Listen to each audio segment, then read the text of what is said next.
యథార్థవంతులు మేలైన దానిని ఏం చేస్తారంటండి? స్వతంత్రించుకుని. నేను యథార్థంగా బ్రతికిన, నేను నీతిగా బ్రతికిన, నేను నిజాయితీగా బ్రతికిన, ప్రతి చిన్న విషయంలో, ప్రతి చిన్న కార్యంలో, ప్రతి స్వల్పమైన దానిలో కూడా నేను యథార్థంగా ఉన్నానే, నమ్మకంగా ఉన్నానే. నాకేం లాభం అనుకుంటున్నావా? నాకేం వచ్చింది అనుకుంటున్నావా? ఈ బాధలు తప్ప, ఈ కష్టాలు తప్ప అనుకుంటున్నావా? అయితే వాక్యం తెలియచేస్తుంది, యథార్థవంతులు మేలైన దానిని ఏం చేస్తారంటండి? స్వతంత్రించుకుందురు. హల్లెలూయా.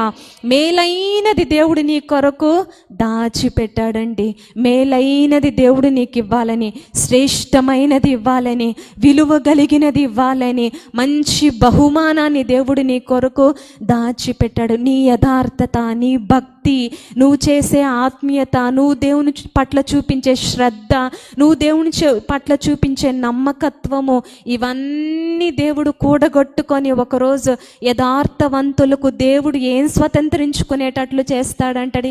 మేలు. అందరికీ మేలు కలగాలని ఇష్టం కదా. ఎవ్వరూ కీడు జరగాలని ఎవ్వరూ కోరుకోరు. ఎవ్వరికీ కీడు జరగాలని ఇష్టం ఉండదు కదా. అయితే మన జీవితంలో మేలు కలగాలి, మంచి కలగాలి అని అంటే యథార్థంగా మనము బ్రతకాలి.